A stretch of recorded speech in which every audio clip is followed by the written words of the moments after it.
Donc, que la paix soit sur vous tous. Moi, c'est Romain Katambara. Je fais partie de l'organisation panafricaine UDC, Unité, Dignité, Courage. Et dans le cadre d'une campagne médiatique que nous menons contre le franc CFA, je vais aujourd'hui vous parler d'une des caractéristiques essentielles de cette monnaie coloniale qui est le taux de parité fixe du franc CFA à l'euro. En effet, je vais employer le terme de franc CFA et pas d'éco parce que déjà, premièrement, l'écho n'est pas encore entré en vigueur, puis parce que les pays d'Afrique centrale vont toujours utiliser cette monnaie coloniale sous l'appellation de franc CFA. Ils ne vont pas utiliser l'écho. Et donc, c'est pour cela que je vais justement parler plutôt de franc CFA et également parce que l'écho, en réalité, c'est un franc CFA bis. Ce n'est pas la fin du franc CFA, c'est un CFA bis. Et ça, il faut que notre peuple ait conscience de cela. Parce que quand on regarde l'écho, certes, ils disent qu'il n'y aura plus de représentants de l'oligarchie française dans les conseils d'administration de la Banque centrale des États d'Afrique de l'Ouest. Certes, ils disent qu'il n'y aura plus les comptes d'opération qui obligeaient les États à donner 50% de leurs réserves de change. Mais quand il y a par contre un des critères de cette monnaie coloniale qui est maintenu, et c'est le taux de parité fixe de la future monnaie éco avec l'euro. Et donc, c'est pour cela que dans cette vidéo, je vais vous parler de ce taux de parité fixe, donc du franc CFA avec l'euro, car il faut comprendre pourquoi l'oligarchie française veut maintenir cette caractéristique de cette monnaie d'asservissement. Donc, dans cette vidéo, je vais m'appuyer sur le livre de Nicolas Gbowoo qui s'intitule « Le franc CFA et l'euro contre l'Afrique ». Donc, premièrement, il faut savoir que le taux de parité fixe du franc CFA à l'euro permet aux pays de l'Europe communautaire, donc les pays de l'Union européenne, d'acquérir, de s'approprier des matières premières des pays de la zone franc à des prix dérisoires, quasi gratuitement. En effet, le professeur Nicolas Gbowoo parle dans son livre d'intégration subalterne des pays de la zone franc dans le marché de l'Europe. Il parle d'intégration subalterne car quand on regarde de plus près la chose, les pays africains de la zone franc, de par ce mécanisme de taux de parité fixe du franc CFA à l'euro, ont pour fonction de fournir aux pays de l'Europe communautaire, donc de l'Union européenne, leurs matières premières à l'état brut. Et cette fonction, en fin de compte, c'est une fonction de coloniser.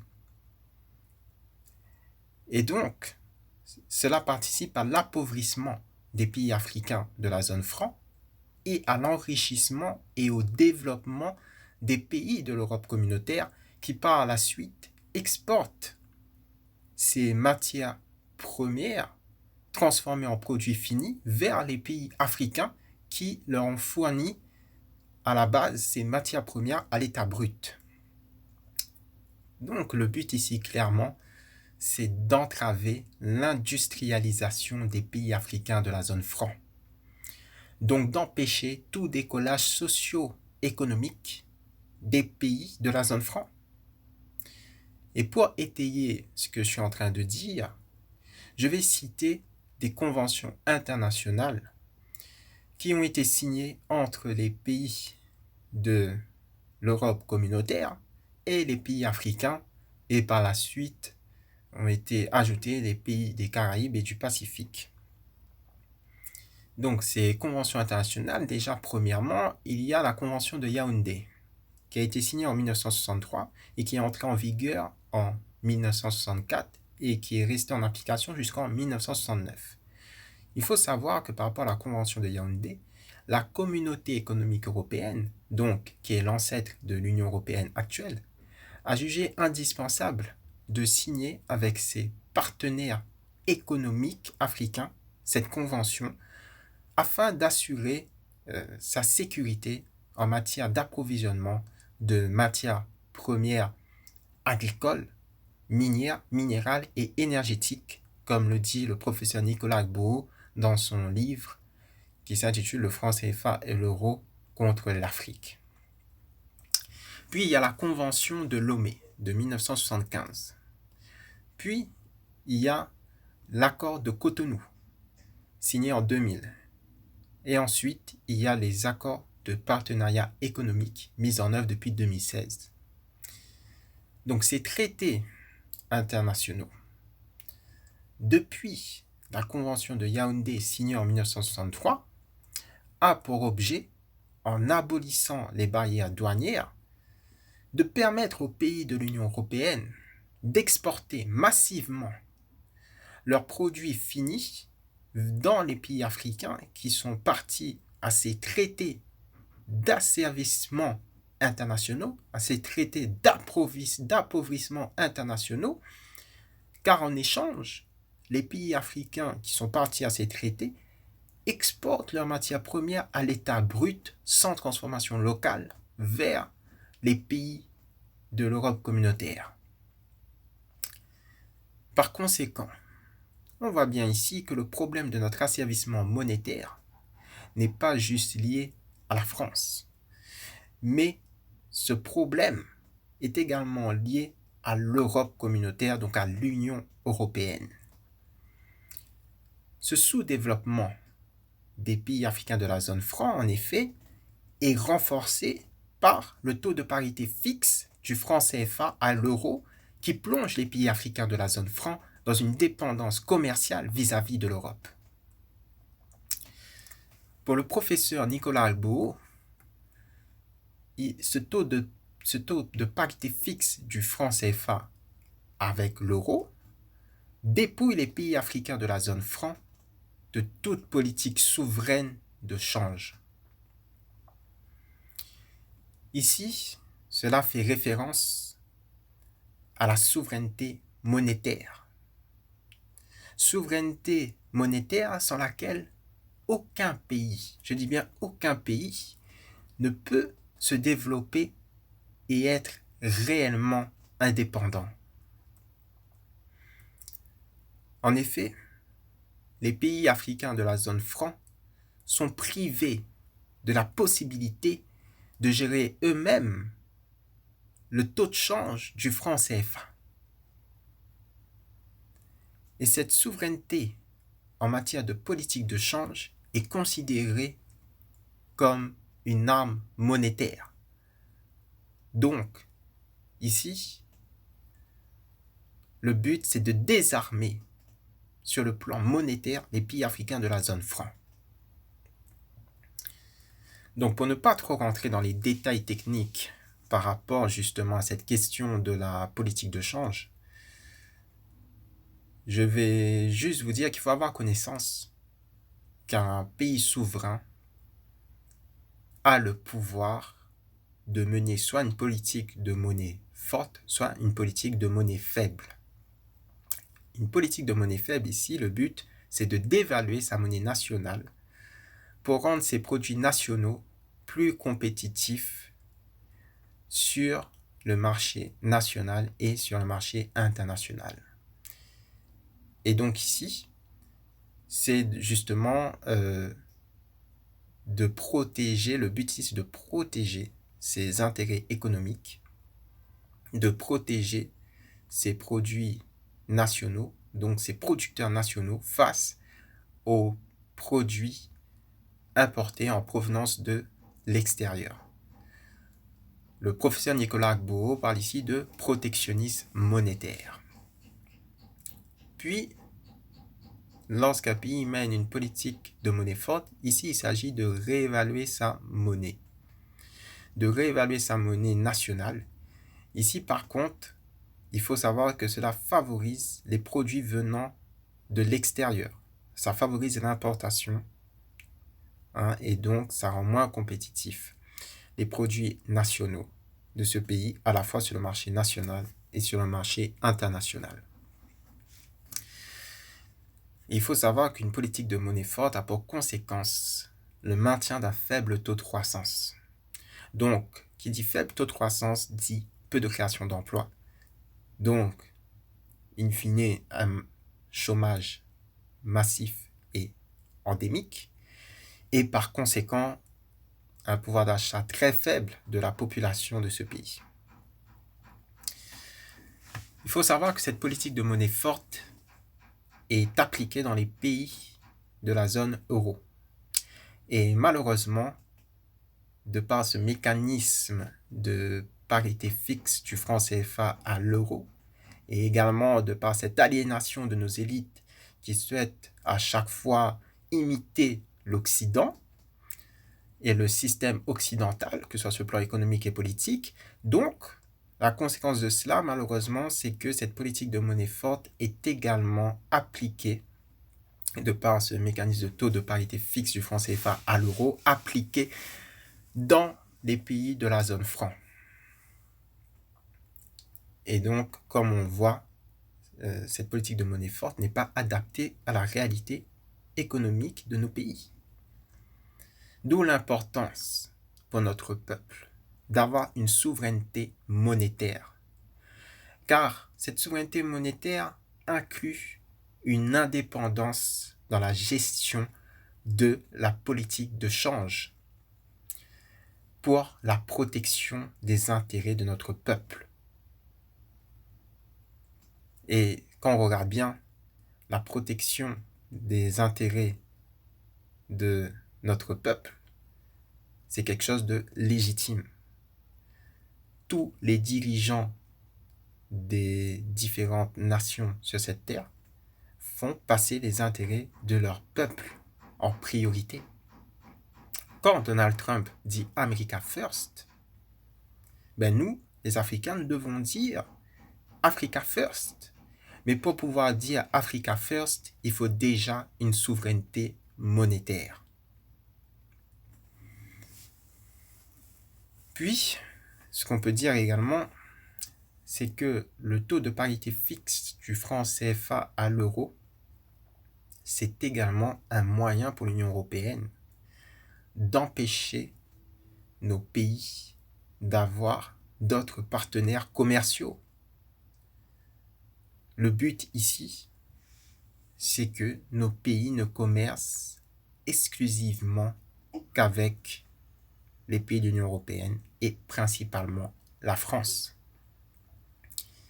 Déjà, comme on l'a vu, le taux de parité fixe rend moins compétitifs nos produits. Donc, cela favorise les importations, et les importations venant justement des pays de l'Union européenne et principalement de la France, qui inondent nos marchés de leurs produits. Puis, cela pousse également dans une sous-industrialisation nos pays, puisqu'il revient moins cher d'importer les produits venant de l'extérieur. Ça ne va pas pousser justement nos dirigeants à appliquer une politique d'industrialisation de nos pays pour transformer nos matières premières sur place. Du coup, voilà. Du coup, c'est une entrave monétaire, c'est un esclavage monétaire, car on a les mains et poings liés à l'Europe et particulièrement à la France. Et cela nous empêche d'avoir d'autres partenaires qui pourraient être sur le plan stratégique très intéressants. Du coup, voilà. Puis, nous pouvons dire également que le franc CFA est un colonialisme monétaire. Et ça, il faut le dire, c'est un colonialisme monétaire, mais qui n'est pas tombé du ciel. C'est un colonialisme monétaire qui s'inspire et qui découle du nazisme monétaire. Et cela, c'est quelque chose qu'il faut le dire, car quand on se bat contre le franc CFA, en fin de compte, on se bat contre un système qui avait été mise en place par le régime nazi, qu'il avait imposé, comme l'explique le professeur Nicolas Gbou, à la France pendant l'occupation, car en effet, le régime nazi avait mis également en place un système de parité fixe du franc français par rapport au Reichsmark. Donc voilà, ça c'est quelque chose qu'il faut dire. C'est-à-dire que là, la France, elle reproduit justement à l'encontre des Africains un système monétaire qui émane d'un régime qu'ils avaient combattu par le passé. Du coup, voilà, on voit bien la grande contradiction de ce pays qui est la France, qui se dit le pays des droits de l'homme, qui se dit un pays humaniste, mais voilà, qui impose un système qui vient du régime nazi. Puis, nous pouvons dire également que suite à ces différents éléments que nous avons énumérés par rapport justement au taux de parité fixe du franc CFA à l'euro, de ses conséquences négatives, nous pouvons faire le lien justement avec l'immigration de nos frères et de nos sœurs vers les pays européens. Car je vais me baser pour cela sur un rapport du PNUD, qui est le Programme des Nations Unies pour le développement, rapport qui a été fait en 2018 et qui a classé les différents pays du monde selon leur indice de développement humain, selon leur IDH. Donc, dans ce rapport, on se rend compte que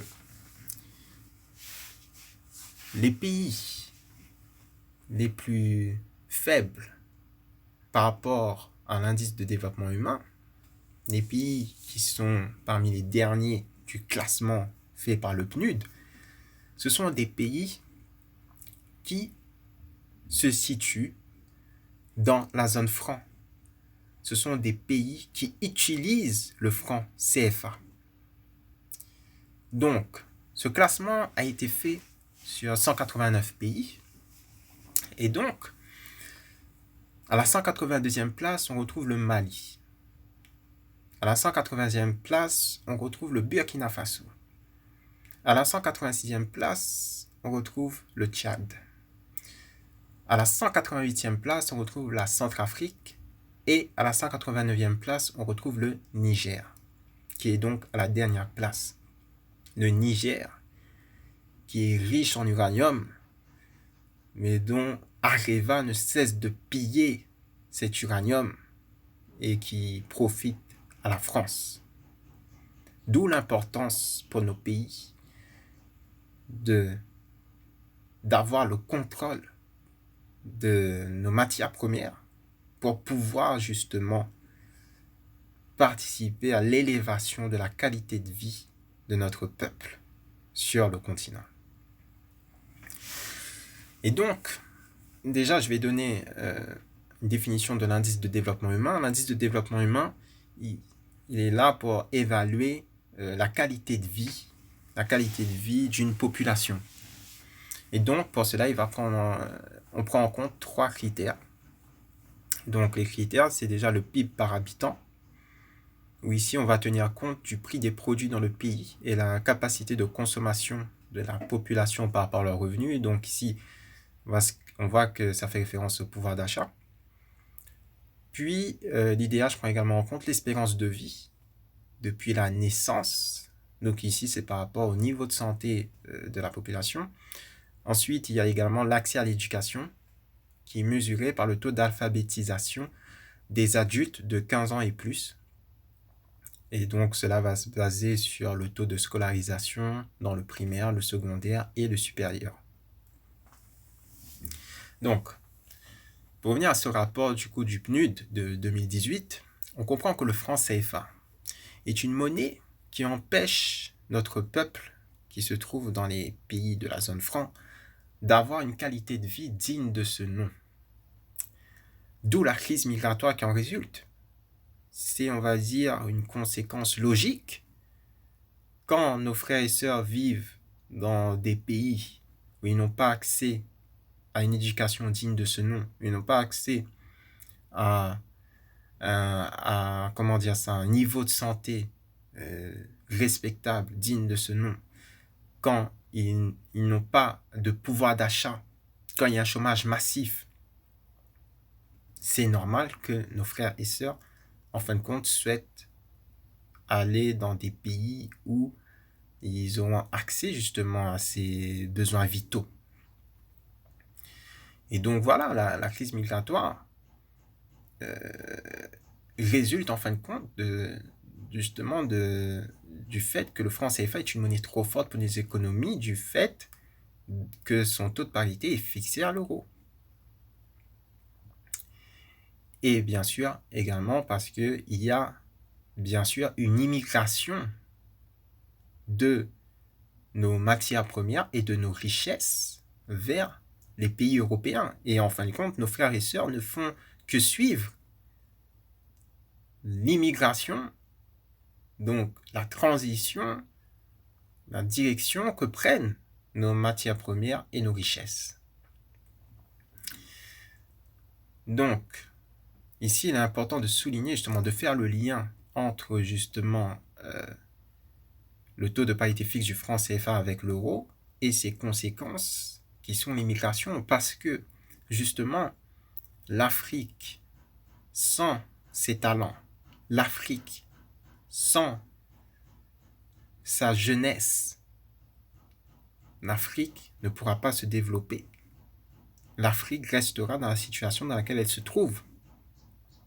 Donc c'est pour cela que le franc CFA, ou on peut l'appeler l'éco, c'est le même système, c'est le même système de domination et de prédation.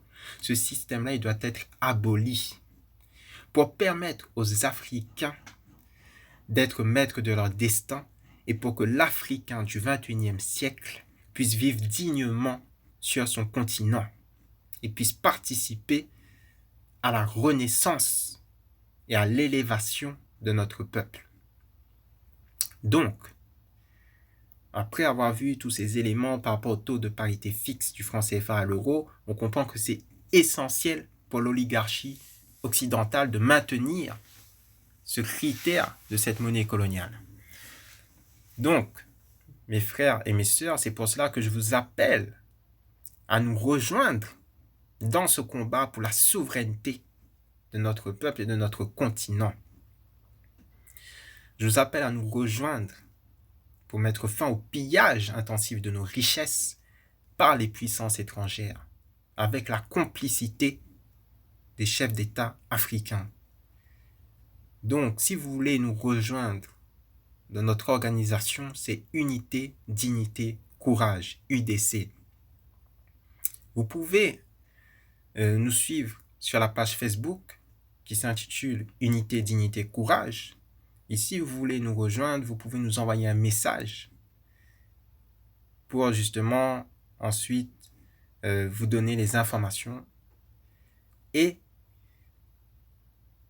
je tiens également à dire que nous organisons le 8 mai une mobilisation contre les forces étrangères qui occupent nos pays. Et il faut également lutter contre cette occupation coloniale par les armées coloniales. Et donc le 8 mai, nous organisons une mobilisation contre justement l'occupation, la présence des forces étrangères dans nos pays. Et également, il y a un lien, justement, et ça il faut le dire, il y a un lien entre le franc CFA et les armées étrangères sur notre continent. Et ce lien, c'est le pillage de nos matières premières. Ce lien, c'est le pillage de nos richesses par les Occidentaux. Donc, comme je vous l'ai dit, la page Facebook, c'est Unité, Dignité, Courage. Et n'oubliez pas, il y a une mobilisation le 8 mai. Du coup, voilà, n'hésitez pas à nous contacter. Que la paix soit sur vous tous et le combat continue.